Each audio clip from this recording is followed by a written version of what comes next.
কোরআনের মতো নাকি আল্লাহ নাকি কোরআনের ভিতরে চ্যালেঞ্জ দিছে, কোরআনের মতো কেউ কোনো আয়াত লিখতে পারবো না, কিছু লিখতে পারবো না, কোরআনের মতো লিখতে পারলে নাকি খুব মানে তখন সে বুঝবো।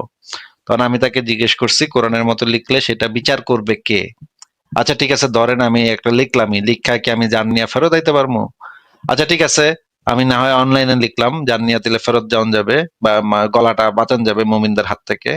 আচ্ছা ঠিক আছে, অনলাইনে লিখলাম, তাইলে তখন আমরা কোরআনের যে ৯৮ নম্বর সূরার যে ৬ নম্বর আয়াতটা আছে, সূরা বাইনার ৬ নম্বর আয়াতটা, সেই আয়াতটা বের করলাম এবং সেটার তাফসিরটা বের করলাম।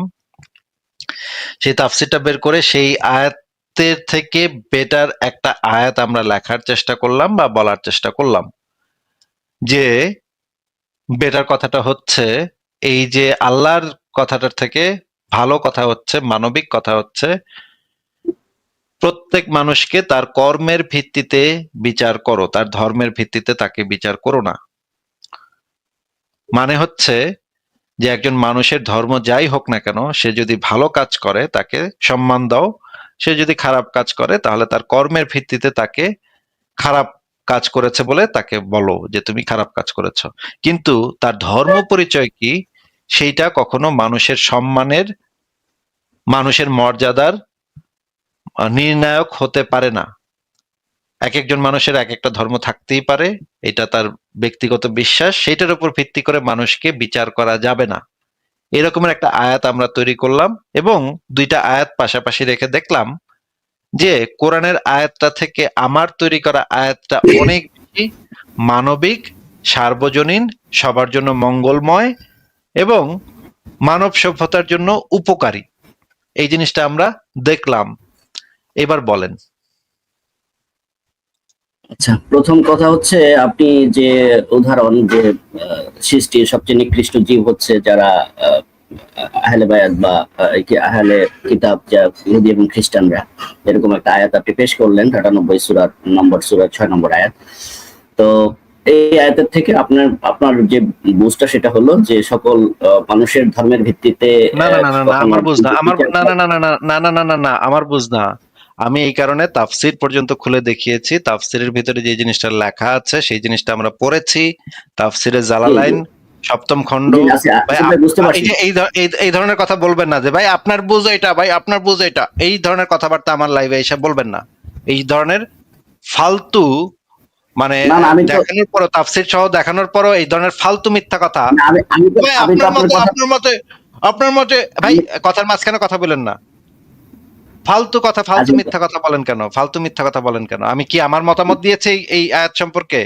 আমি তাফসীর থেকে দেখাইছি, তাফসীর কারকগণ এই আয়াত পরে কি বুঝছে সেটা আমি তাফসীর গ্রন্থ থেকে বের করে দেখাইছি। এই যে না, তাফসীর তাফসীরে এই কথাটা জালালাইন, বলা নাই। আসিফ আরে ভাই, তাফসীরে কি তাফসীরে বলা তো আছে সেটা তো আমরা পড়েই শুনাইছি, আমরা দেখতেই পাচ্ছি, না না, স্ক্রিনে আপনি আছে। যেটা আরে বলছেন কথা, আপনি কিন্তু কথার মাঝখানে কথা বলেন না, কথার মাঝখানে কথা বলেন না। আমরা তাফসীরটা আবার একটু দেখি যে তাফসীরে জালালাইন ৭ম খণ্ড পৃষ্ঠা নম্বর ৫৩৮-এ কি বলা আছে দেখি। এই যে আহলে কিতাবগণের মধ্যে হতে যারা কুফরি করেছে এবং যারা মুশরিক তারা চিরকালের জন্য জাহান্নামী হবে, তারা নিকৃষ্টতম জীব। এখানে কুফর অর্থ হযরত মুহাম্মদকে শেষ নবী হিসেবে মেনে নিতে অস্বীকার করা। মানে মুহাম্মদকে শেষ নবী হিসেবে যে মেনে নিবে না সেই হচ্ছে আল্লাহর সৃষ্টিতে তাদের অপেক্ষা নিকৃষ্ট আর কোন সৃষ্টি নেই। এমনকি জন্তু জানোয়ার অপেক্ষাও তারা নিকৃষ্ট। জন্তু জানোয়ার মানে কুত্তা বিলের থেকে, যেহেতু তারা আল্লাহর শেষ নবীকে স্বীকার করে নাই, মানে ওই ব্যাটারে শেষ নবী হিসেবে স্বীকার করতে হবে, ওই লম্পট ব্যাটারে শেষ নবী হিসেবে স্বীকার করতে হবে, লুচ্চা ব্যাটারে শেষ নবী হিসেবে স্বীকার করতে হবে। শেষ ওইটারে শেষ নবী হিসেবে স্বীকার না করলেই তুই কুত্তা বিলের থেকেও খারাপ, কুত্তা বিলের থেকে নিকৃষ্ট। আচ্ছা ঠিক আছে, আমরা তাহফিমুল কোরআন থেকে পড়ি সূরা আল বাইনার এই আয়াতটার তাফসির।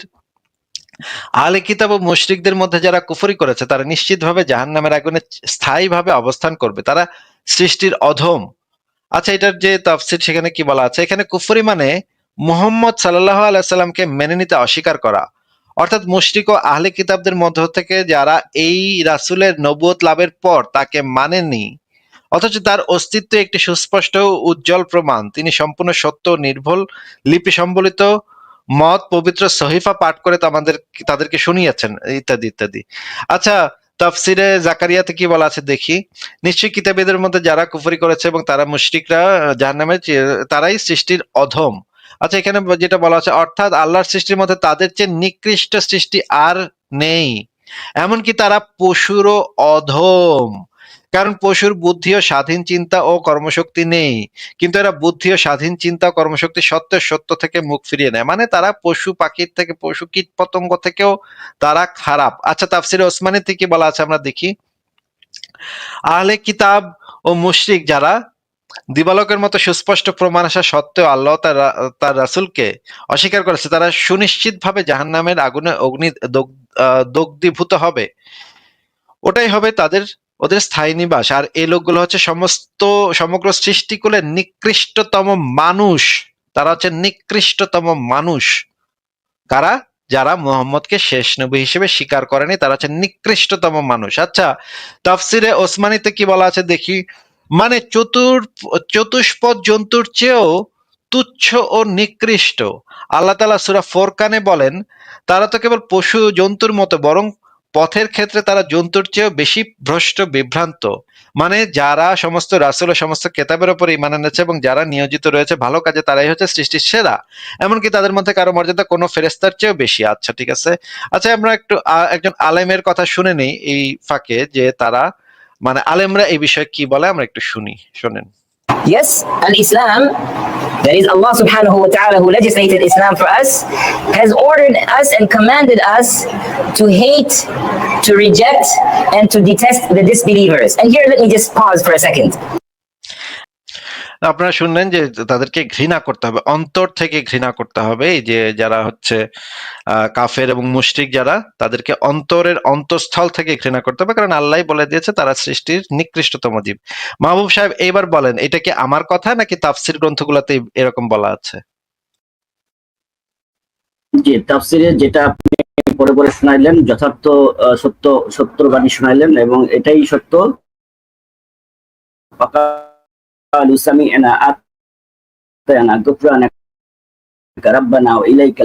আমরা শুনলাম আর মেনে নিলাম। ফাইনাল যে ধর্ম, সে ধর্ম যে গ্রহণ করে না, সত্য ধর্ম যে গ্রহণ করে না, আমি ততক্ষণ পর্যন্ত আদিষ্ট হইয়াছি যুদ্ধ করিবার জন্য, যতক্ষণ মানুষ লা ইলাহা ইল্লাল্লাহর সাক্ষ্য না দেয়। সুতরাং তাওহীদের সাক্ষ্যে যে বিশ্বাসীরা, সে হচ্ছে সবচেয়ে নিকৃষ্ট ব্যক্তি, সে হচ্ছে সবচেয়ে চতুষ্পদ জন্তুর থেকেও নিকৃষ্ট। এবং এই ধর্মকে যারা বিশ্বাস করে না, এবং শেষ নবী আল্লাহ রাসূল সাল্লাল্লাহু আলাইহি ওয়াসাল্লামকে বিশ্বাস করে না, এবং হালালকে হালাল মনে করে না, হারামকে হারাম মনে করে না, পরকালকে যারা বিশ্বাস করে না, তারাই হচ্ছে কর্মের দিক থেকে সবচেয়ে নিকৃষ্ট। কেননা একজন লোক যদি নিজের বাড়ি বানিয়ে যদি বলে, অন্য একজন লোক যদি বলে যে এটা আমার বাড়ি, সে যেমন রাগান্বিত হয়, আল্লাহ সুবহানাহু ওয়া তাআলা ওই সমস্ত কাফের মুরতাদদেরকে সেভাবেই লাঞ্ছিত করেন, যারা নিজের অস্তিত্বকে, নিজের শ্বাস, যেই নিয়ামত, আল্লাহর নিয়ামত থেকে নিজের শ্বাস প্রণালী নিচ্ছে, শ্বাস প্রশ্বাসের মাধ্যমে নিজের জমিন, যে জমিনটা আল্লাহর, সেই জমিনের উপর দাঁড়িয়ে আল্লাহ সুবহানাহু ওয়া তাআলা বিট্রে করতেছে, তাদেরকে আল্লাহ সুবহানাহু ওয়া তাআলা বলছেন যে তাদেরকে আল্লাহ রাসূলের বিরুদ্ধে যারা যুদ্ধ করে, জমিনের ফ্যাসাদ করে, তাদেরকে হত্যা করতে হবে, শুলে চড়াতে হবে, অথবা বিপরীত দিক থেকে তাদের হাত পা কেটে ফেলতে হবে। হ্যাঁ, এটাই হচ্ছে আল্লাহ সুবহানাহু ওয়া তাআলার সিদ্ধান্ত। সুতরাং কর্মের দিক থেকে সেই ব্যক্তি সবচেয়ে নিকৃষ্ট, যে ব্যক্তিটা হচ্ছে। আচ্ছা, বুঝতে পারলাম ভাই, আপনি তো বিরাট ওয়াচ করলেন।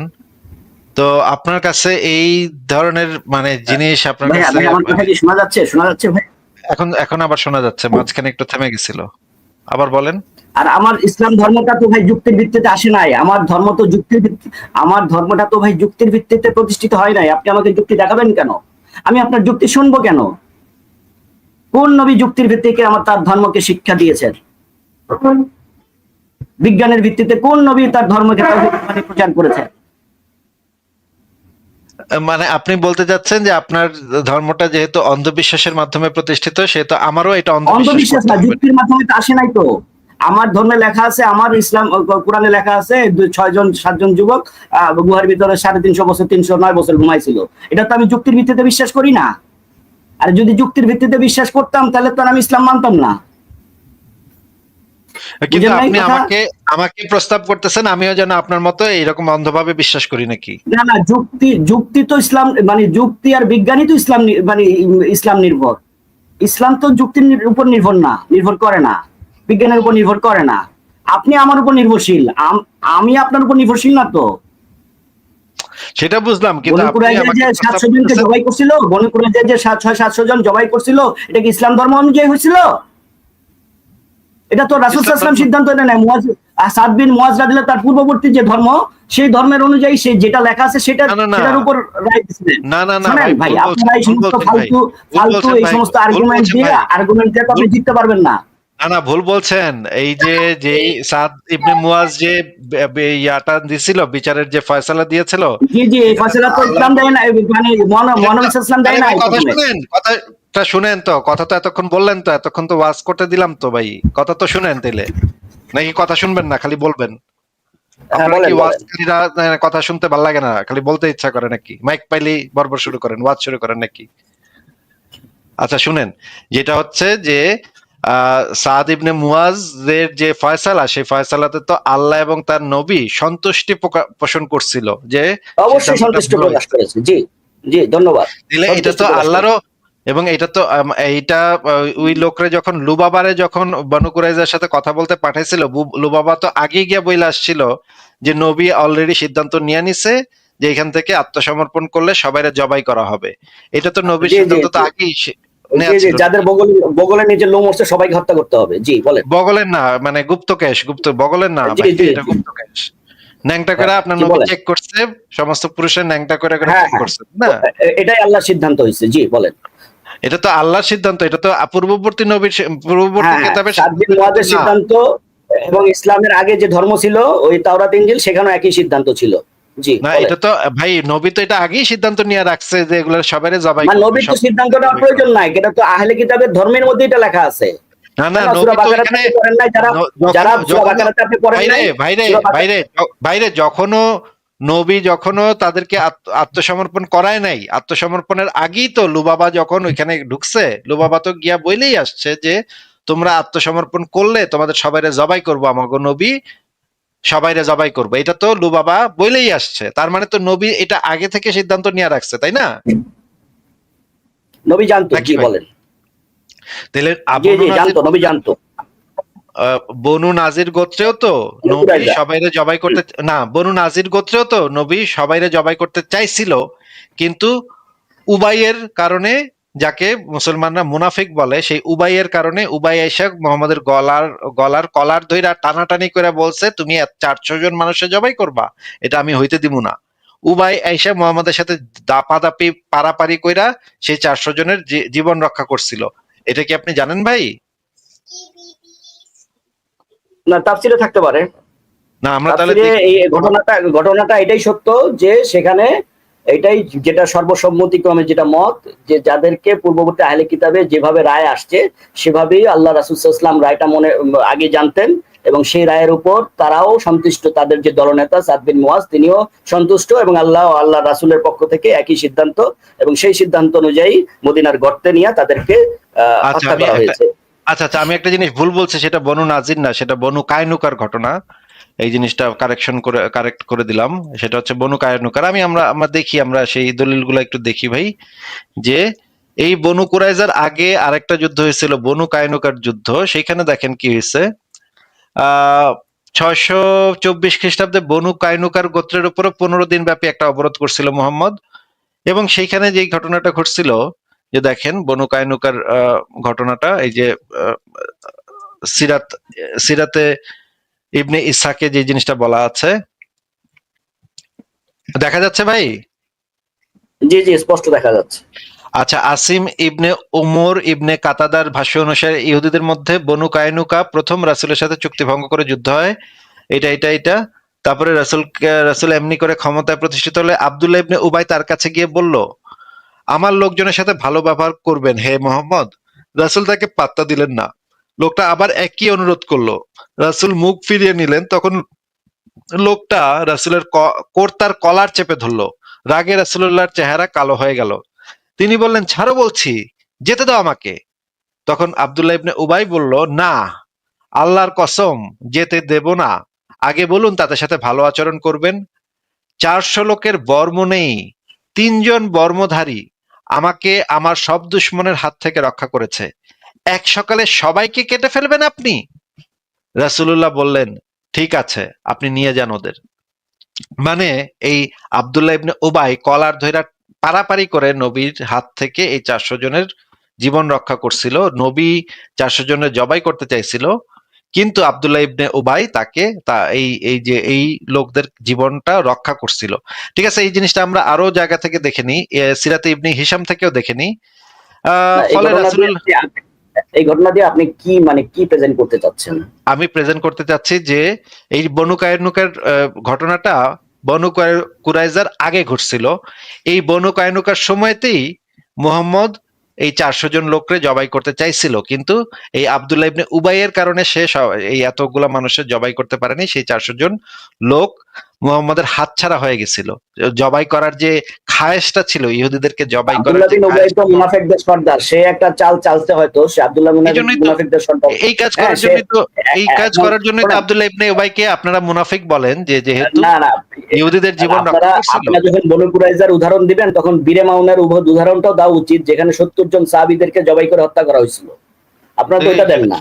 ওইটা আমরা দেখবো না, ওইটা আমরা আসবো না, ওই ওটা তো আপনারা দেখবেন না, কারণ আপনারা তো ওই লাইনের না। হ্যাঁ, এখন কি এখন বলেন? এখন যেই জিনিসটা নিয়ে আলোচনা হচ্ছে সেই জিনিসটা নিয়ে আলোচনা শেষ হোক। ওইটা যদি আপনি আলোচনা করতে চান পরবর্তীতে আমরা করব। এই বনু কায়নুকার সাথে 400 জন লোককে তো সব মোহাম্মদ জবাই করতে পারে নাই। এখানে একটা আফসোস রয়ে গেছে মুহাম্মদের, যে এতগুলা পুরুষরা পাইছিলাম কিন্তু জবাইটা করতে পারলাম না। মুহাম্মদের যে রক্ত খেকো, মুহাম্মদের যে রক্তের খায়েশ, সেই খায়েশটা এখানে পূরণ হয় নাই। দেখেন এখানে কি লেখা আছে, ফলে রাসূলুল্লাহ সাল্লাল্লাহু আলাইহি সাল্লাম তাদেরকে অবরোধ করে অনুকূল শর্তে আত্মসমর্পণে বাধ্য করেন। এভাবে আল্লাহর সাহায্যে রাসূলুল্লাহ তাদেরকে নতজানু করলে আব্দুল্লাহ ইবনে উবাই ইবনে সুলুল তার কাছে এসে বলল, হে মুহাম্মদ, আমার মিত্রদের প্রতি সহৃদয় আচরণ করুন। রাসূলুল্লাহ সাল্লাল্লাহু আলাইহি সাল্লাম এই কথার কোনো উত্তর দিলেন না। সে আবার বলল, হে মুহাম্মদ, আমার মিত্রদের সাথে সদয় আচরণ করুন। রাসূলুল্লাহ সাল্লাল্লাহু আলাইহি সাল্লাম মুখ ফিরিয়ে নিলেন। এবার সে রাসূলুল্লাহ সাল্লাল্লাহু আলাইহি সাল্লামের বর্মের পকেটে হাত ঢুকিয়ে দিলে তিনি বললেন, আমাকে ছাড়ো। এ সময় রাসূলুল্লাহ সাল্লাল্লাহু আলাইহি সাল্লাম এত ক্ষুব্ধ হন যে তার মুখমণ্ডল রক্তিম হয়ে যায়। অতঃপর তিনি তাকে বলেন, আরে আমাকে ছাড়ো তো।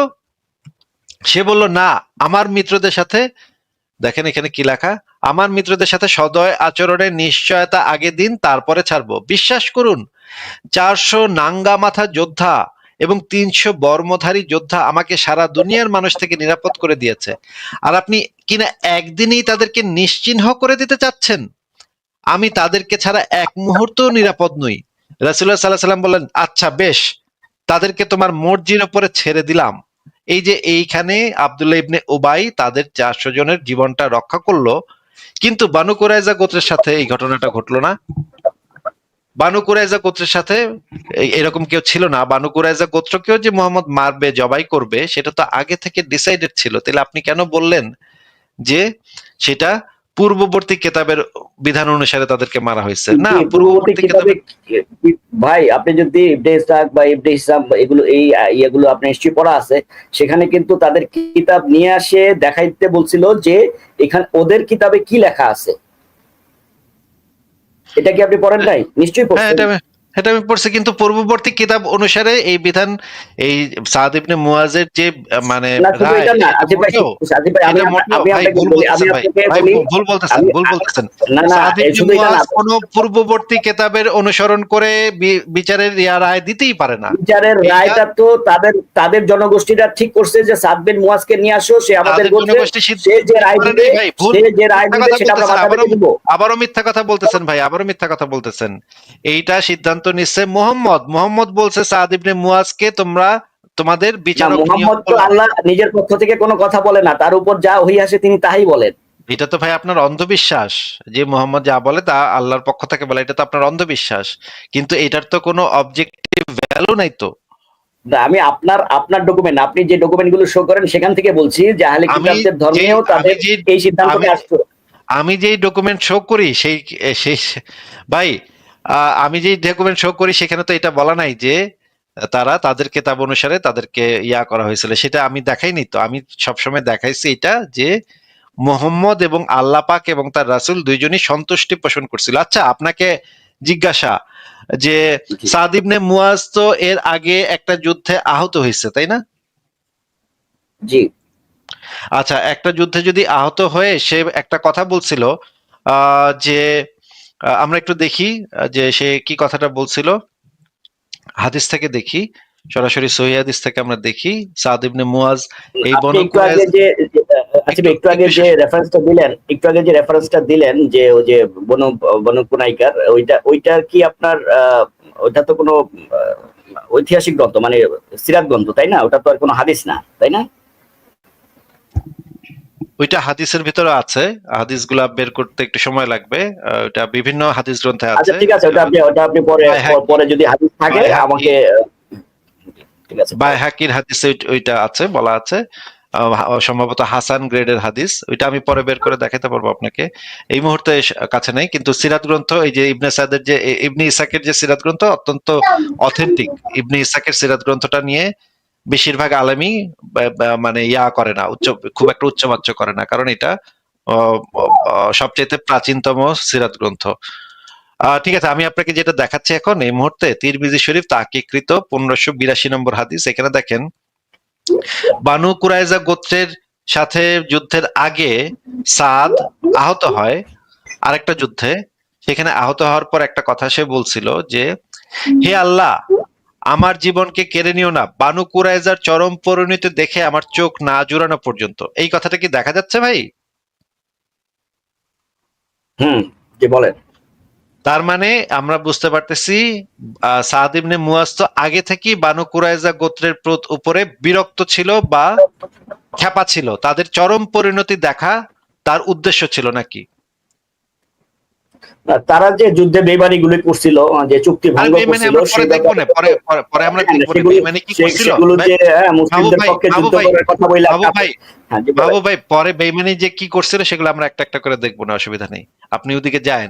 আপাতত যেটা আমি দেখাচ্ছি সেটা নিয়ে কথা বলেন, যে বানু কুরাইজার বিচার প্রক্রিয়া শুরু হওয়ার আগের যুদ্ধেই তো মানে সাদ ইবনে মুয়াজ এটা বইলা ফেলছে যে, বানু কুরাইজার চরম পরিণতি না দেখে আমার চোখ জোড়ানো না পর্যন্ত আমার জীবন কেড়ে নিও না, হে আল্লাহ আমার জীবন কেড়ে নিও না। মানে তার উদ্দেশ্য ছিল মরার আগে যেন কেড়ে বানু কুরাইজার একেবারে শেষ করে দেখতে চায়, সে দেখা একদম চরম অবস্থা দেখে, খারাপ অবস্থা দেখে সে মরতে চায়, তাই না নাকি? জি জি, যেমন আমরা এখন ইসরায়েলকে চাই, ইসরায়েলের নেতানিয়াহু পরিবারকে চাই আর কি। এখন বর্তমানে আমরা বাংলাদেশের মুসলিমরা ইসরায়েল নেতানিয়াহুদের বংশধরকে যেরকম চাই সেরকমই চাইছি আর কি। এটা শুনতে চাচ্ছি। ধন্যবাদ। আচ্ছা ঠিক আছে, এবার বুখারী শরীফের এই হাদিসটা আমরা পড়ি, যে তাওহীদ পাবলিকেশন 4122 নম্বর হাদিস। এখানে কি বলা আছে আমরা দেখি। তিনি বানু কুরাইজা গোত্রের প্রতি ইশারা করলেন, তখন রাসূলুল্লাহ সাল্লাল্লাহু আলাইহি ওয়াসাল্লাম বানু কুরাইজার মহল্লায় এলেন। অবশেষে তারা রাসূলুল্লাহ সাল্লাল্লাহু আলাইহি ওয়াসাল্লামের এর ফয়সালা মান্য করে দুর্গ থেকে নিচে নেমে এলো, কিন্তু তিনি ফয়সালার ভার সাদের উপর ন্যস্ত করলেন। এই কথাটার মানে কি একটু বলতেন যদি। মাহবুব ভাই বলেন। জি জি, এই কথাটার মানে কি, যে তিনি ফয়সালার ভার সাদের উপর ন্যস্ত করলেন, এখানে তিনিটা কে? তিনিটা রাসূল। আচ্ছা, রাসূল ফয়সালার ভার ন্যস্ত করলেন কার উপরে ভাই? হ্যাঁ, কিন্তু কেন ন্যস্ত করলেন সেটাও তো আরে ভাই কেন, সেটা আমরা পরে আসতেছি। এই হাদিসের এই সব কথাটায় লেখা আছে সাদের উপর ন্যস্ত করলেন নাকি? জি, সাদের সিদ্ধান্তের উপর, সে কিন্তু সিদ্ধান্ত দেয়। হ্যাঁ, এবং সাদ এর আগে থেকেই বানু কুরাইজার চরম পরিণতি দেখাটা ছিল তার জীবনের লক্ষ্য। মারা যাওয়ার আগে সে বানু কুরাইজার একদম চরম পরিণতি সে দেখা যেতে চাইছে, এটা আগেই বলছে নাকি? এটা আমরা আগের হাদিসে দেখছি নাকি? এটা তার অন্তরের একটা চাওয়া ছিল, যে তাদের যে বেঈমানি, চিটারি, বাটপারি সেগুলোর জন্য ভাই শুধু অন্তরে না, এটা চাইতেই পারে। হ্যাঁ জি বলেন। ভাই এটা তো শুধু অন্তরে ছিল না, মুখেও তো, তাই না? না, এটা তো তার আহত অবস্থায় তার একটা অন্তরের একটা প্রকাশ, ওই প্রকাশ লেখা আছে। এই যে দেখেন, তিনি সাদ নিজের এই অবস্থা দেখে বলেন, এটা তো চিন্তা করেন লেখা নেই তো এখানে। এখানে লেখা আছে দেখে বলেন, হে আল্লাহ আমার জীবনকে কেড়ে নিও না, বানু কুরাইজার চরম পরিণতি দেখে আমার চোখ না জুড়ানো পর্যন্ত। এটা তো বলেন নাকি? জি জি, যেমন আমরা এখন সেজদায় পড়ে বলি যে এই ইহুদিদের চরম পরিণতি না দেখে যেন আল্লাহ আমাদের মৃত্যু দিয়ে না। যেই পাল্টা করে আপনি বলেন না কেন, বলেন তো নাকি? হ্যাঁ, এটা আমরা বলছি না কেন, এই যে নেতানিয়াহু জীবন মানে চরম পরিণতি দেখে যেন আমরা মৃত্যুবরণ করতে পারি, আমরা মুসলিমরা তো সেটাই আশা করি। সাদ ইবনে মুয়াজ তো এই সময় অলরেডি বইলা ফেলছে যে তার জীবনের মরণের আগে সে দেখতে চায় বানু কুরাইজার চরম পরিণতি নাকি? না, দেখতে চাইতেই পারে। আচ্ছা, এবং মুহাম্মদ এরপরে তারই বাইসা বাইসা তার উপরেই ফয়সালাটা নষ্ট করলো নাকি? না, তারা তো সিদ্ধান্ত দিছে, তাদের গোত্রের আরে লোকদেরকে ভাই, ডাকছে, এই ডাইকা হাদিসে কি বলছে যে লেখা? তোমরা এই কার হাদিসে উপর এই বিচার। হাদিসে ভাই, কি আপনি লেখা? তো বিকৃত করলে লাভ নাই আসিফ ভাই, আপনি এই চালাকি হাদিস করে পারবেন না তো ভাই। আমি তো কোথায় বিকৃত আপনি করতেছি ভাই? চালাকি, আমি আপনি হাদিসটা আপনি ফাঁকা রাস্তা দিয়ে বেরিয়ে পারবেন না।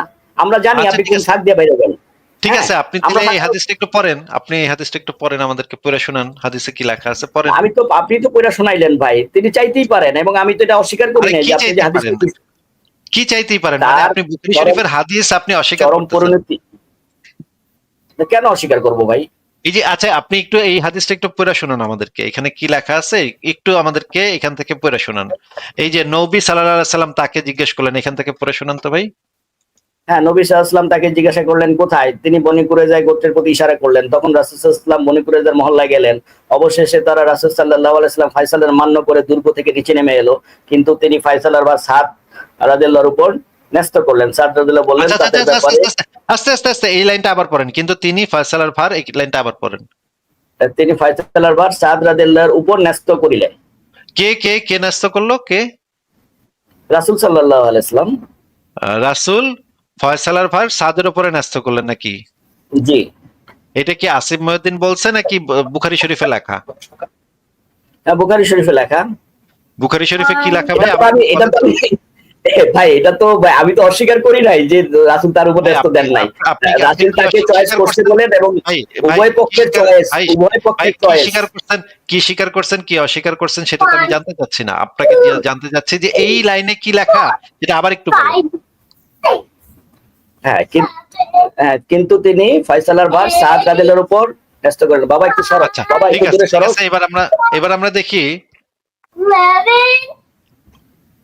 এবার আমরা দেখি যে একটা আচ্ছা এই হাদিসটা একটু পড়েন তো। এটা হচ্ছে সহিহ মুসলিম হাদিস একাডেমি, হাদিস নাম্বার হচ্ছে 4489। এইখান থেকে একটু পড়েন তো। আপনি শিরোনাম থেকে পালাচ্ছেন কেন ভাই? হাদিসের শিরোনাম বাবে যান। আচ্ছা শিরোনাম পড়েন, আপনি পড়তে বলে পড়েন। হ্যাঁ, এই বাবা একটু জোরে সরো, আমি কথা বলছি বাবা। হ্যাঁ, যে ব্যক্তি চুক্তি ভঙ্গ করে এবং হত্যা করে বৈধ, এবং দুর্গের অধিবাসীদের কোনো ন্যায়পরায়ণতার ক্ষমতা প্রদত্ত বিচারকের নির্দেশ অবতরণ বৈধ হওয়া। আচ্ছা ঠিক আছে, এবার এটা পড়েন, পড়ছেন তো? খুশি হয়েছেন? এবার খুশি হয়ে থাকলে জি, এটা জি। পড়েন এবার। হ্যাঁ, রাসূল সাল্লাল্লাহু আলাইহি ওয়াসাল্লাম তাদের বিচারের ভার আহ, তাদের নেতা সাদ রাদিয়াল্লাহুর উপর অর্পণ করিলেন। হ্যাঁ, কে বিচারের ভারটা কে অর্পণ করলো? মুহাম্মদ সাল্লাল্লাহু আলাইহি ওয়াসাল্লাম। আচ্ছা ঠিক আছে, এবার আমরা দেখি যে বিচারের আগেই যে একজন লোককে পাঠানো হয়েছিল আবু লুবাবাকে, এই জায়গাটা একটু পড়েন তো ভাই। এটা কোন রেফারেন্স ভাই? এটা হচ্ছে সিরাত গ্রন্থ থেকে দেখাচ্ছি, এটা হচ্ছে সিরাতুন নবী ইবনে হিশাম ইসলামিক ফাউন্ডেশন 3য় খণ্ড পৃষ্ঠা 233। একটু এই অংশটা একটু পড়ে শোনান আমাদেরকে, এই যে আবু লুবাবার তওবা প্রসঙ্গে এই লাল কালির অংশটুকু পড়ে শোনান। না, এই আসলে কি মানে এই যে ইবনে হিসাম বা ইবনে ইসাক এখানে ভিন্ন রকম আমি হাদিস থেকেও দেখাবো না, আমি ইনভ্যালিড বলছি না, আমি কিন্তু বলতে চাই। আমি তো হাদিস থেকেও দেখাবো বললাম রে ভাই, আপনি এটা পড়েন না আগে। আচ্ছা, রাসূল সাল্লাল্লাহু আলাইহি ওয়াসাল্লাম আবু লুবাবাকে তাদের কাছে পাঠালেন। তাকে দেখা মাত্র পুরুষগণ তাকে অভিবাদন জানাতে ছুটে আসলো, আর নারী শিশুরা তার সামনে কেঁদে কেঁদে ফরিয়াদ করে জানালো তাদের সেই বুক ফাটা কান্না, তাদের অন্তর গলে গেল। তারা বলল, আবু লুবাবা আপনি কি বলেন, আমরা কি মুহাম্মদের নির্দেশ মতো দুর্গ থেকে নেমে আসবো? তিনি বললেন হ্যাঁ। সে সাথে গলদেশের দিকেও ইঙ্গিত করলেন, অর্থাৎ পরিণাম জবাই। জি বলেন। আচ্ছা আচ্ছা, এখানে ঘটনাটা কি ঘটছিল আপনি কি আমাদেরকে একটু ব্যাকগ্রাউন্ডটা বলতে পারবেন? এই লাল অংশটুকুর ব্যাকগ্রাউন্ডটা কি, যে 25 দিন ধরে বানু কুরাইজা গোত্রের চতুর্পাশে মোহাম্মদ এবং তার সৈন্যবাহিনী অবরোধ করে রাখছিল নাকি? আচ্ছা, এখানে মেইন জিনিসটা তো আপনি হয়তো লুকাচ্ছেন। আরে ভাই মেইন জিনিস না, মেইন জিনিস আপনারা তো জিজ্ঞেস করিনি, আপনাকে আমি যেটা জিজ্ঞেস করছি না না, আপনি তো আমাকে দেখাচ্ছেন এবং আমি পড়তেছি, কিন্তু আসল যে জায়গাটা, এই যে অবরোধ 24 দিন বা 25 দিন করলো, তখনকে তাদেরকে 3টা শর্ত দেওয়া হয়েছিল। সেই 3টা আচ্ছা শর্ত থেকে আপনি সেটা তো সেটা হ্যাঁ আমরা পরে আসবো তো, সেটা আমরা হ্যাঁ পরে আসবো তো। সেই আচ্ছা সেটা আমরা শর্তগুলো পরে তো আসবো। মেইন। মাহবুব ভাই সেটা আমরা পরে আসবো তো। ইকবাল যেমন ভাই আপনি যেমন একটু হলি কথা বলেন তো। আর্টিজেনে এক যেমন সেকেন্ড হলি মাহবুব ভাই, আর্টিজেনে মাহবুব ভাই, যাদেরকে মারা মাহবুব হয়েছে। ভাই, মাহবুব ভাই এক সেকেন্ড, এক সেকেন্ড। ইকবাল ভাই আপনি একটু কথা বলেন তো। হ্যাঁ আসিফ ভাই, শোনা যাচ্ছে আমাকে ঠিক মতো? হ্যাঁ হ্যাঁ শোনা যাচ্ছে। আচ্ছা আচ্ছা, আমি ইকবাল লোক ভাই, সামনে করলাম না ভাই, 10 মিনিটের জন্য চলে আসলাম এখানে। হ্যাঁ ইকবাল ভাই আমি একটু কনফিউজড, কি নাস্তিক হয়ে অভিনয় করতেছে নাকি, এত কেমনে সম্ভব আর কি, এটা আমি আসলে মানে কনফিউজড হয়ে যাচ্ছি আর কি মাথায়। না না ভাই, আপনি আমার আমার মনে হয় মানে শুধুমাত্র তার জন্য যদি চিন্তা করেন তাহলে আপনি যে রেফারেন্স গুলো দেখাচ্ছেন এগুলো আসলে কোনো মানে হয় না। হয়তোবা দর্শকদের আছে তারা জানতে পারলো, কিন্তু তার জন্য আমার মনে হয় না যে এটা ম্যাটার করে ভাই। আলটিমেটলি আপনি কি দেখাচ্ছেন? ধরেন আপনি যদি একটা মানে লাইভ ভিডিও এনে দেখান যে আল্লাহ আর মোহাম্মদ মিলে ধরেন একটা বাচ্চা জলহস্তিকে রেপ করতেছে, ধর্ষণ করতেছে, তাতে তো মানে এটা যদি প্রমাণিত হয় তার কাছে, সে তো বলবে ভাই এটা আল্লাহ করছে, অসুবিধা কি? বুঝতে পারছেন? তার মানে আপনি যেটাই দেখান না কেন, যেটাই দেখান না কেন, আহ কি হয়েছে যে সেটা যেটা এস্টাবলিশ করে না কেন, যত খারাপই হোক না কেন, এই লোক তো ভাই বলবে যে আল্লাহ করছে, অসুবিধা কি? আল্লাহ করছে তাহলে আল্লাহ বলছে, হ্যাঁ এতটুকুই যথেষ্ট তার জন্য। কিন্তু তারপরে যেটা ইকবাল ভাই আমরা আপনাদের কাছে আমরা যেটা আমরা খারাপ এই জিনিসটা সেটা আল্লাহর কাছে নাও খারাপ হইতে পারে। ভাই আপনার আল্লাহর কাছে কি খারাপ কি খারাপ না, এতে তো কারো কিছু যায় আসে না ভাই, ঠিক আছে? কারো কিছু যায় আসে না। তোমাদের কিন্তু উপর যুদ্ধকে ফরজ করা হইলো, কেউ পছন্দ করবে কেউ পছন্দ করবে না, এটাই হ্যাঁ ভাই স্বাভাবিক। বুঝছি, না বুঝতে পারছি ভাই। এখন এই যে এই একই জিনিস আপনাকে বলে লাভ নেই। হ্যাঁ একই জিনিস যদি আপনার উপর করা হয়, অন্য ধর্ম এসে যদি বলে যে আপনাদের উপরে এই এই ইয়ে আরে ভাই এই একজন ধর্ষণকারীকে ফাঁসি দেওয়া হলো, তো ধর্ষণকারীর মা তো তার কাছে ধর্ষণকারীর ভাই, যে ফাঁসি দেওয়াটা খুব খারাপ। সেটা প্রমাণ করা যাবে ভাই। সেটা হ্যাঁ। সেটা প্রমাণের উপর ভিত্তি করে যে সে ধর্ষণ করছে, ঠিক আছে? আপনার মতো তো ভাই মানে আন্দাগুন্দা স্বপ্নে দেখছি, হ্যাঁ ভোরবেলায় স্বপ্নে দেখছি যে আমার এইটা কইছে একজনে, হ্যাঁ ওইটার উপর ভিত্তি করে তো ভাই আর কেউ হ্যাঁ আরেকজনের উপর কিছু চাপাই দিবে সেই কাজটা করতেছে না। আপনি বলতেছেন যে ভাই আমার এটা অন্ধবিশ্বাস, প্রমাণ লাগবে না, কিছু লাগবে না, আমার যেটা কইছে এটাই। ইকবাল সাহেব, এর বাইরে আমি কিন্তু কিছু বলতেছেন না ভাই। আমি বলতে চাচ্ছি রাসূল সাল্লাল্লাহু আলাইহি ওয়াসাল্লাম যতগুলো এই যুদ্ধ বা এই যে অবরোধ বা এই যে বনু কুরাইজা বা এই ঘটনা, এগুলো তো আর মুহাম্মদ সাল্লাল্লাহু আলাইহি ওয়াসাল্লামের নিজের পক্ষ থেকে হয় নাই, কার থেকে হয়েছে ভাই? বরং আহলে কিতাবদের ধর্ম থেকেও এই কথাগুলো লেখা ছিল যে ওদেরকে জবাই করো। আরে ভাই সেগুলো যে লেখা ছিল এগুলো কোত্থেকে আসছে ভাই? এগুলো তো লেখা থাকলে পরে তো সেগুলো খারাপ। খারাপ তো আপনার এটা আপনার বিশ্বাস, আপনার বিশ্বাস শুনেন ভাই, আপনার বিশ্বাস অনুযায়ী এই আহলে কিতাব না ফিহলে কিতাব, এইসব বাণী কার থেকে আসছে? আহলে কিতাব না ফাহলে কিতাব, এগুলোর বাণী কোত্থেকে আসছে ভাই আপনার বিশ্বাস অনুযায়ী? আপনার কাছে আপনার বিশ্বাস অনুযায়ী ভাই, আপনার বিশ্বাস অনুযায়ী আহলে কিতাব না ফাহলে কিতাব, এর মধ্যে যে বাণীগুলো আছে এগুলো কার বাণী?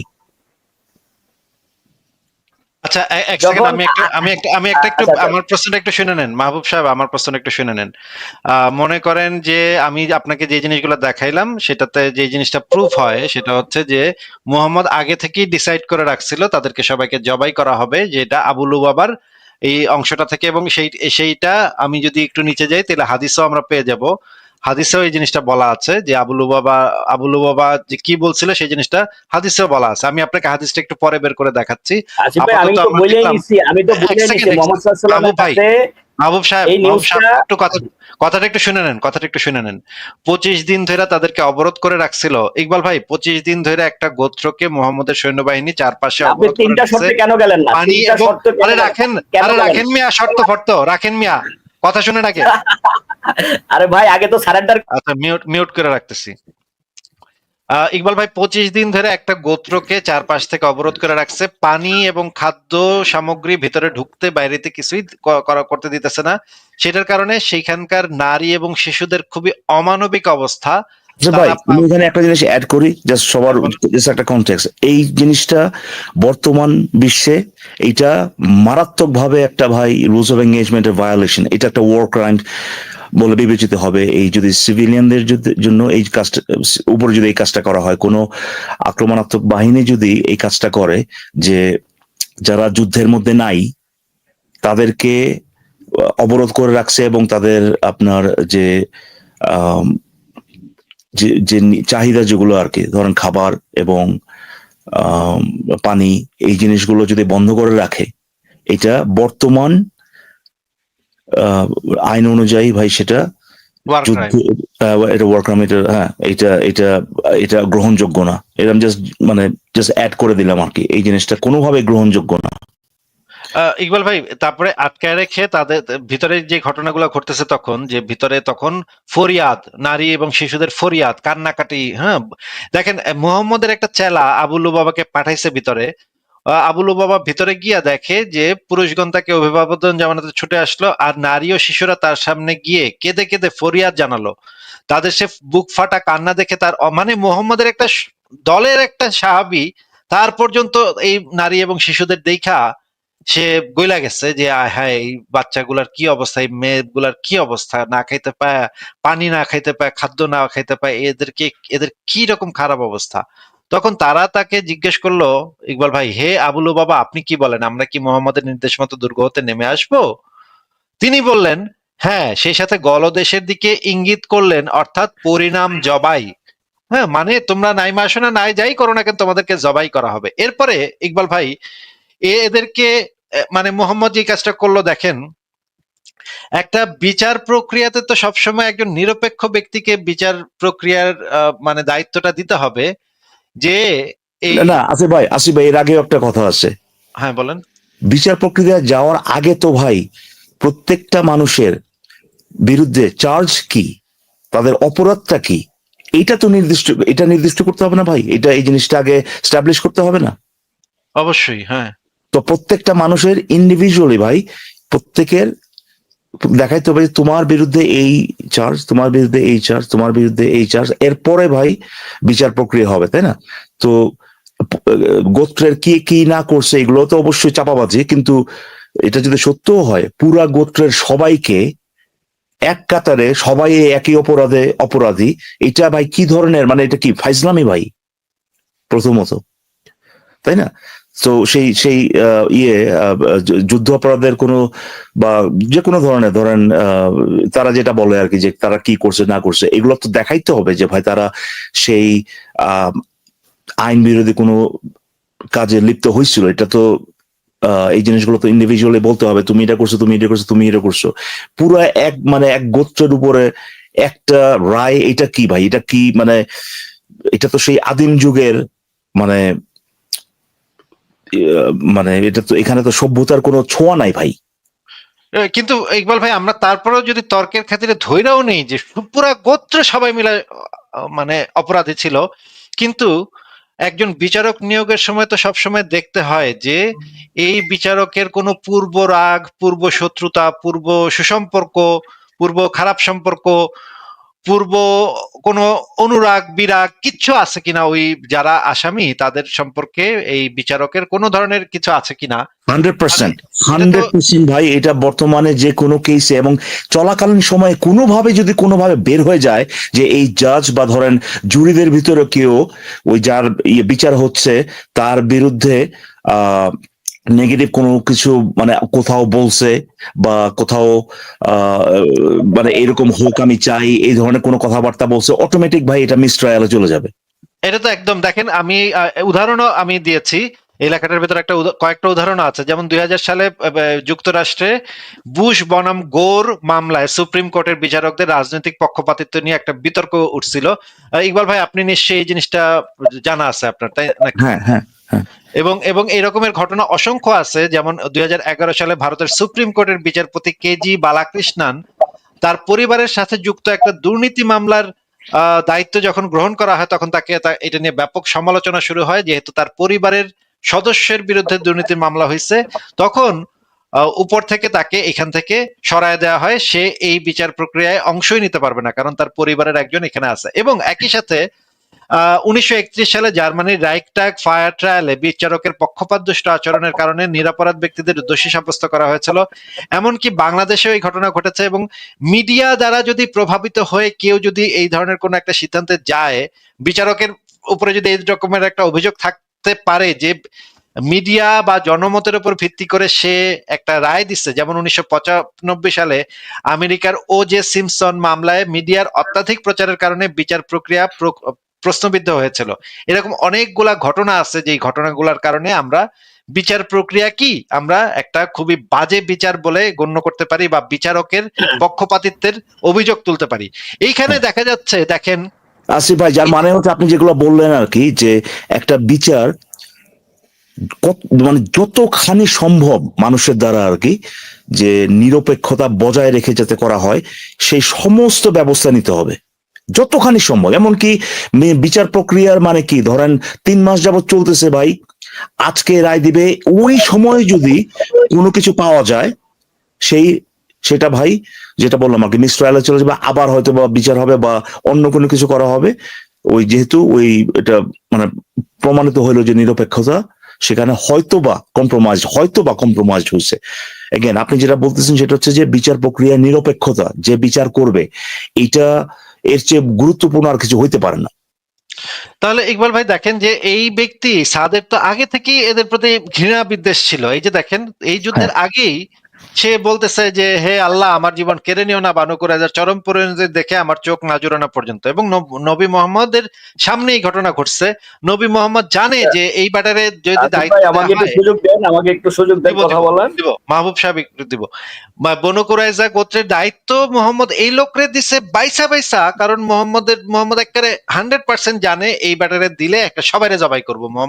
মোহাম্মদের যে খায়েশ ছিল বানু কায়নুকা গোত্রের সাথে, মোহাম্মদের যে জবাই করার খায়েশটা ছিল, এইবার সেই খায়েশটা মিটবে। এই কারণে মোহাম্মদ বাইসা এই ব্যাটারে এই দায়িত্বটা দিচ্ছে। মাহবুব সাহেব বলেন আপনি। প্রথম কথা হচ্ছে, খন্দক যুদ্ধের সময় রাসূল সাল্লাল্লাহু আলাইহি ওয়াসাল্লাম বনু কুরাইজা দুর্গ আক্রমণ করতে হবে এটা রাসূল সাল্লাল্লাহু আলাইহি ওয়াসাল্লামের জানতেনই না। তিনি অস্ত্র এসে টেবিলে রাখছেন, আল্লাহর পক্ষ থেকে ওহী নাজিল হয়েছে। ভাই যেগুলোর সপক্ষে প্রমাণ নাই, যেগুলো সপক্ষে প্রমাণ নাই, সেগুলো বলে তো লাভ নেই। সেগুলো আমি বলতেছি বললেই হবে নাকি ভাই? আমি বলতেছি বললেই হবে? আল্লাহর পক্ষে ওহী আসছে, এগুলো কি ভাই আপনি কি দিয়ে প্রমাণ করবেন এসব? আপনাকে যে জিনিসটা ভাই, কথা শুনেন, আপনাকে যেটা এইমাত্র দেওয়া হইলো ভাই, আপনাকে যেটা এইমাত্র আপনার কাছে উপস্থাপন করা হইলো, যে সাদ নামের যে ব্যক্তিটা, তার আগের থেকেই এই গোত্রের লোকজনের প্রতি নেগেটিভ, মানে কি, মানে তাদেরকে সে সাহেব, আপনি যদি 9 থেকে ঢুকেন তাহলে 1 থেকে 8 পর্যন্ত বাদ হয়ে যায়, ঠিক আছে? 1 থেকে 8 না, 9 থেকে কোথায় ঢুকলাম ভাই? যে 1 থেকে 8 যাই হোক না কেন, তার সেই তাদের বিরুদ্ধে, শুনেন ভাই, তাদের বিরুদ্ধে রাগ ক্ষোভের কারণ যেটাই হোক না কেন, এই লোকের শুনেন ভাই, কথা শুনেন ভাই, কথাটা শুনেন, তার বিরুদ্ধে রাগ ক্ষোভ, আবার কথাটা শুনতে হবে তো ভাই। আপনি চুক্তি ভঙ্গের নিয়ম কি ভাই? চুক্তি ভঙ্গ ভাই, আশ্চর্য তো ভাই, এখানে চুক্তি ভঙ্গ করছে কি করে নাই সেটা নিয়ে কথা হচ্ছে না, এটা হচ্ছে যে বিচারকের নিরপেক্ষতা নিয়ে। ভাই বিচারকের নিরপেক্ষতা নিয়ে, বিচারক নিরপেক্ষ ছিল কি ছিল না সেটা আমি চুক্তি ভঙ্গ করছে কি করে নাই সেটারই তো বিচার হচ্ছে। এটাই তো বিচার হইতেছে ভাই। মানে অদ্ভুত কথা ভাই। হ্যাঁ, আপনাদের এই চুক্তি যে ভঙ্গ করে নাই তার সপক্ষে প্রমাণ কি? আরে ভাই ওইটারই তো বিচার হইতেছে রে বেটা। তাহলে ওই বিচারক যদি আগে থেকে ডিসিশন নিয়ে রাখে যে ওরা চুক্তি ভঙ্গ করছে, আপনার জাজমেন্ট যে মানে এইগুলো আর ভাই আসলে আসিফ ভাই, মানে একটা সভ্য পৃথিবীর আইন কানুন সম্পর্কে কোনো বিন্দুমাত্র ধারণা নাই এদের। এদের বন্ধ দিয়ে রাখছে এই নোংরা বইটার কাছে, যেভাবে সম্ভব এরা এটাকে জাস্টিফাই করবে। এটাই এদের এক্সিস্টেন্স। আপনি যে কথাটা বললেন মারাত্মক, মানে অবশ্যই এটা তো আমার হাসি পাইছে খুব কথাটা শুনে, যে আগের থেকে ধরেই নিছে যে বিচারটা করাই হচ্ছে, যে ওদের বিরুদ্ধে মানে সভা পুরো, যদি এই জিনিসটা আমরা গ্রহণ করি না, এটা অবশ্যই আনএক্সেপ্টেবল, গ্রহণযোগ্য না, যে সবাইকে একই চার্জ, একই অপরাধে করছে আর কি। একই শুনেন ভাই, কথাটা শুনেন ভাই,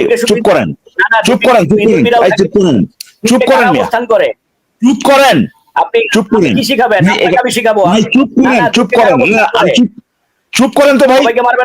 এখানে বিচারটাই হচ্ছে ভাই, এখানে বিচারটাই হচ্ছে যে ওদের অপরাধ প্রমাণ করা। ভাই আপনাকে বিচারটাই সেটা- হচ্ছে ওরা অপরাধ প্রমাণ করা। আরে ভাই দুর্গে তারা পরাজিত হয়েছে, আমি যুদ্ধ নিয়ম অনুযায়ী পরাজিত হয়েছে, তাদেরকে আমি পরাজিত হয়েছে তার মানে তো এই না যে তাদের গলা কাটতে হবে বর্তমান বিশ্বে।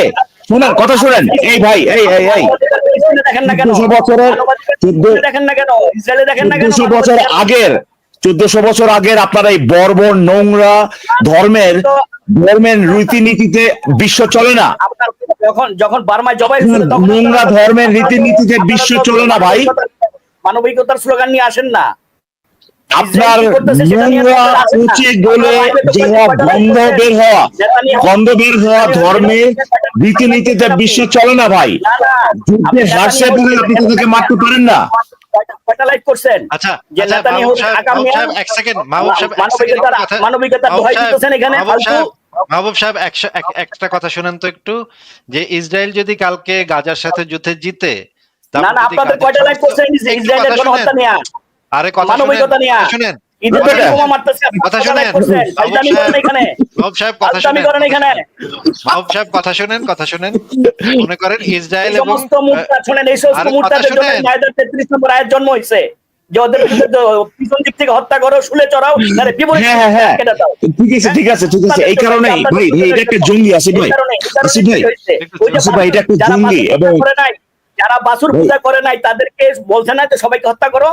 ভাই এটা একটা জঙ্গি। হ্যাঁ আরে ভাই এটা তো আপনার বিশ্বাস অনুযায়ী আপনার আল্লাহই লিখছে এটা। আপনার বিশ্বাস অনুযায়ী আপনার আল্লাহরই আইন এটা, তাই না আসিফ ভাই? হ্যাঁ, হ্যাঁ। বর্তমান সে যদি আহলে কিতাব, হ্যাঁ ওই আপনার তালমুদ এগুলোর ভিতরে যদি খারাপ কিছু দেখাতে চেষ্টা করে ভাই, এটা তো সে নিজের পিছনটা সে নিজেই মেরে দিল। ওই আয়াতগুলো তো ওই বাণী তো ওর আল্লাহরই ভাই, তাই না? তার বিশ্বাস অনুযায়ী। আপনার জন্য নাজিল হয়েছে আয়াতটা। এই আয়াতটা ইকবাল আর আসিফের জন্য নাজিল হয়েছে। কথা শুনেন, এমন তো না যে ওইটা একটা বিকৃত হওয়া আয়াত। না না, আপনাদের জন্য নাজিল হয়েছে আয়াতটা। আমি ধন্যবাদ জানাই যে আয়াতটা আমি পাইছি, দেখছেন, আমার মাথায় ছিল না। পাগল হয়ে গেছে বুঝছেন? আসিফ আর ইকবালের জন্য নাজিল হয়েছে, আমি জানতাম না। মাহবুব সাহেব, আপনাকে আমার প্রশ্ন, যে কালকে যদি ইসরায়েল গাজাতে যুদ্ধে জয়ী হয় এবং গাজার সমস্ত পুরুষ সদস্যকে ন্যাংটা করে করে নুনু দেখে দেখে জবাই করে, তাহলে তো আপনিও সেটাকে একইভাবে একই যুক্তিতে একসেপ্ট করবেন যে কাজটা খুবই নৈতিক হয়েছে, কারণ ওরা তো যুদ্ধে জিতছে, মারতেই পারে, অসুবিধা কি নাকি? তখন সে আবার করবে না, বুঝছেন?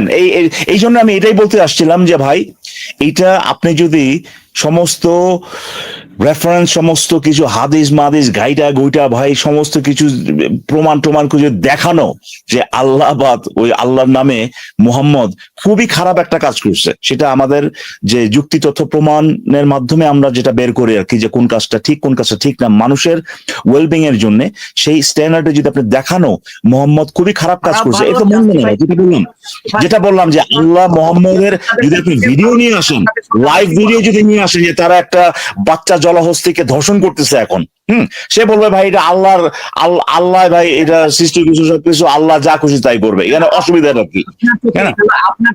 আপনার চোখে যেটা ধর্ষণ সেটা তো আমাদের চোখে ধর্ষণ না ভাই। হ্যাঁ সেটাই তো ভাই।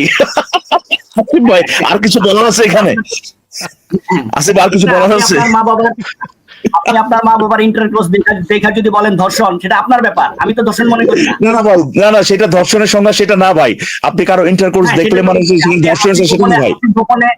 না ভাই, না ভাই ভুল বললেন ভাই,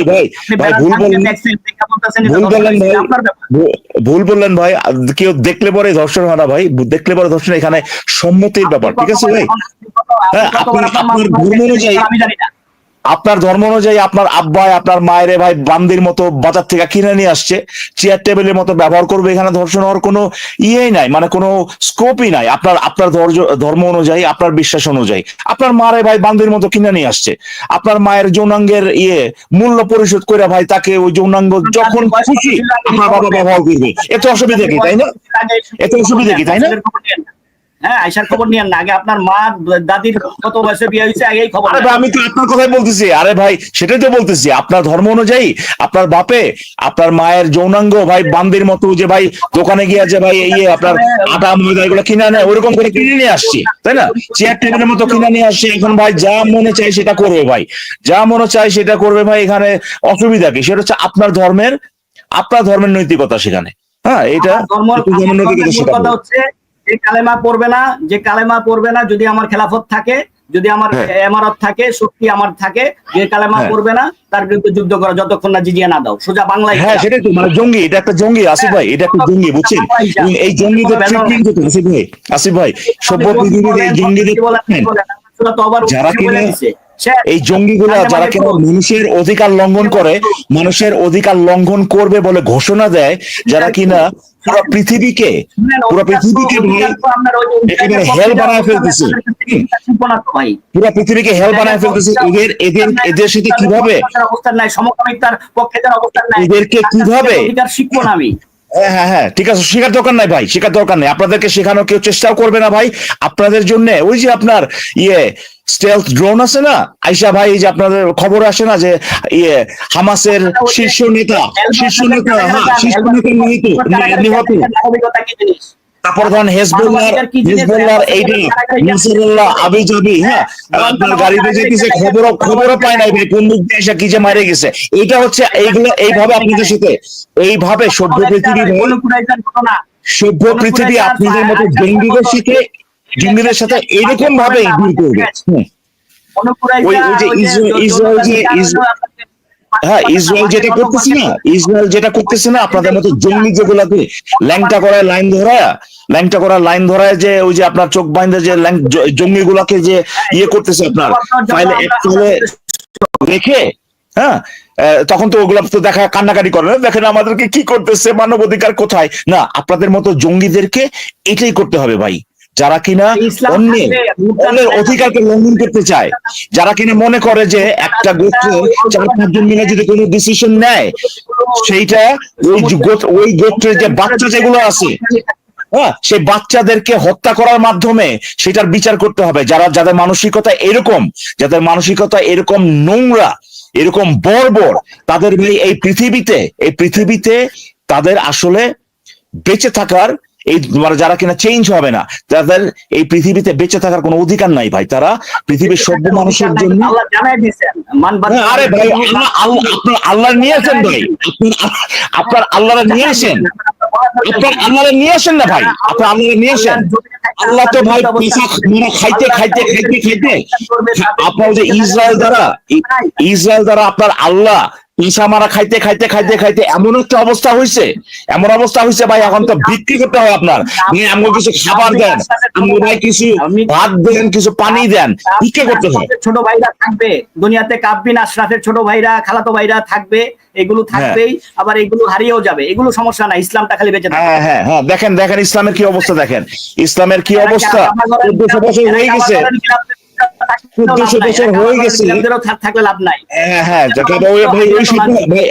ভাই আসিফ ভাই এগুলো হচ্ছে যে, আসিফ ভাই এই লোকের স্বপ্ন হচ্ছে এগুলা, বুঝছেন, যে তারা করবে, জিহাদ করবে, তারপরে এই বিভিন্ন যেসব দেশে ভাই ইসলাম নাই ওখানে গিয়া আক্রমণ করবে, ওরা সব আল্লাহ রে মাফ করে দে রে, হ্যাঁ এরকম ভাবে চিৎকার চেঁচামেচি করবে, হ্যাঁ আপনার কান্নাকাটি করবে। এই হচ্ছে তার মানে, এইগুলা ধরেন ওই কিছু লোকজন ধরেন টিনেজ বয়সের পোলাপাইন আপনার মানে বিছানা বা প্যান্ট ভিজায় দেয় না ভাই, বিভিন্ন ধরনের পর্নোগ্রাফিক চিন্তা ভাবনা করে, এর হচ্ছে গিয়া এই একই এক্সপেরিয়েন্স বা একই ধরনের উত্তেজনা, এগুলো চিন্তা করে খিলাফতের স্বপ্নদোষ, এক্স্যাক্টলি। তার এই যে এগুলো হচ্ছে ওই টাইপের, যে তারা সারাদিন চিন্তা ভাবনা করে যে কিভাবে ওই তাও কি ঘোড়ার উপরে চইরা ভাই, হ্যাঁ সোর্ড নিয়া, হ্যাঁ তলোয়ার নিয়ে আসে, ওই কি যেন নাম ওইটার, ওই যে একটা আছে না পুরো একেবারে মানে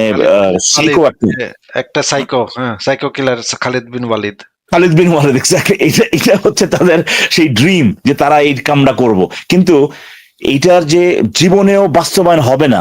হ্যাঁ এই জঙ্গিগুলা আপনি প্রতিদিন মানে কাগজ খুললেই দেখবেন যে ভাই, যে প্রিসিশন অ্যাটাকের মাধ্যমে, ওই যে গতকালকে আসছে ভাই মেয়র, গতকালকে আসছে ভাই এই হামাসের এই ঊর্ধ্বতন এইটা, হেজবুল্লাহর ওই ঊর্ধ্বতন ওইটা, শেষ। হ্যাঁ এইভাবেই হইতে থাকবে, এরা কোনোদিন আর যে জিনিসটা করবে সবার সামনে তুলে ধরবে যে ভাই দেখো ভাই আমাদেরকে কি করতেছে, দেখো আমাদের মানে ধ্বংস করে দিতেছে। অথচ এই যে তাদের যে মানসিকতাটা, এই যে তাদের যে আল্লাহ বলছে দ্যাটস ইট, তোরা যদি না মানুষ তোদেরকে গিয়া গিয়া জবাই করব, তোদেরকে গিয়া গিয়া এটা করব ওইটা করব, এটা ঠিক আছে। এই মানসিকতা যে সমস্ত সমস্যার মূল কারণ, এটা তারা কখনো দেখবে না। এবং যখন কিনা নন মুসলিম পাবে না ভাই, পুরো পৃথিবী যদি এরকম হয়, হাইপোথেটিক্যালি যদি এরকম হয় যে নন মুসলিম সমস্ত মানে খুন করে ভাই শেষ করে ফেলছে, নন মুসলিম আর নাই পৃথিবীতে এখন যারা আছে, শুধু সবাই কোনো না কোনো ভাবে নিজেকে মুসলিম হিসেবে দাবি করে, তখন তারা নিজেরা এই কি যেন বলে, এই মাযহাব নাকি মাযহাব এইটা ওইটা ফিতনা ফুতনা কি বলে, এইগুলোর মধ্যে ভাগাভাগি করে তখন নিজেরা মারামারি করবে, ঠিক না? কারণ অবশ্যই। কারণ এই এই এই যে সভ্য পৃথিবী যে মারামারি ছাড়া যে টলারেন্স সহকারে যে বসবাস করা যায়, এই মেমোটা এখনো তাদের কাছে যায় নাই কেন? কারণ এটা কোরআনের নাই। কোরআনের ওই যে কোনো ধরনের ডিসপিউট রিজলভ করার একমাত্র উপায় হচ্ছে কি, ওই যে আপনার কল্লা কাটা কি জানি বলতেছে সে, ওই যে 5-33 হাত পা পিছন দিকে বাইন্দা আপনার এই এক সাইড থেকে বিপরীত দিক থেকে কাটতে হবে। হ্যাঁ, হ্যাঁ, এইটা হচ্ছে তাদের প্রেফার্ড পদ্ধতি, এটা তাদেরকে শেখানো হয়েছে, এর বাইরে তারা কোনো কিছু চিন্তা করতে পারে না। সো এই জন্যই আমি আপনাকে শুধুমাত্র এটা তার যে অবস্থাটা আমি দেখতেছিলাম, যেটা মানে আমি জানি যে আপনি অবশ্যই জানেন, কিন্তু আপনি দেখাচ্ছিলেন ইয়েগুলা রেফারেন্স গুলা, সেটা শুধুমাত্র তার জন্য না, সবাই যাতে জানতে পারে যে বেটা চাপাবাজি করতেছে। কিন্তু এর জন্য যে জিনিসটা প্রযোজ্য সেটা হচ্ছে যে ভাই আপনি যত যাই দেখান না কেন, দিন শেষে ভাই আল্লাহ কইছে তো করে মারার জন্য মারবো, এটাই হলো গিয়ে নৈতিক। হ্যাঁ, তো সভ্য পৃথিবীতে ভাই এই ধরনের জঙ্গি যারা আছে তাদের সাথে ডিল করার জন্য বহু পদ্ধতি আছে, এবং আপনারা দেখতে পাচ্ছেন আর কি যে এগুলা কোথায় কি হইতেছে। আস্তে আস্তে ইসলাম নামে হয়তো বা কিছু একটা থাকবে, বাট পৃথিবী যেটা প্রোগ্রেসিভ হচ্ছে, আপনার ইসলামের একেবারে ঘাঁটি যেখানে সৌদি আরব বলেন, ওখানে এই সমস্ত দেশগুলোতে তারাও ভাই অনেক প্রোগ্রেসিভ হচ্ছে। তাদের মানে বিশ্বে চলার জন্যে যে আন্তর্জাতিক আইন যেগুলো আছে তাদেরকে গ্রহণ করতে হচ্ছে, হ্যাঁ, মানবাধিকার দিতে হচ্ছে, সমান অধিকার দিতে হচ্ছে। আলটিমেটলি দেখা যাবে যে ভাই ইসলাম নামে হয়তো বা কিছু একটা আছে, ওই যে ওই আপনার ওই আল্লাহ লাভস গে, ওই টাইপের ইসলাম। আল্লাহ সবাইকে ভালো পছন্দ করে, আল্লাহ সবাইকে ভালোবাসে, এগুলা কোরআনে নাই, এগুলো অনেকদিন আগের কথা, এগুলা ভাই অনুবাদ ভুল আছে। তারপরে ধরেন যে জিনিসগুলো সম্ভব ওগুলো তো বাদই করে দিবে, বাতিলই করে দিবে। এগুলো ধরেন হাদিস মাদিস তো আপনি দেখতেছেন যে হারে হাদিস ভাই বাতিল করা শুরু করছে। এরপরে তো হাদিস তো অলরেডি নাই, এই মুভমেন্ট তো শুরু হয়ে গেছে অলরেডি, যে হাদিস এটা পার্টি না ভাই ইসলামের। হ্যাঁ, ওরা নিজেরাই বলে ভাই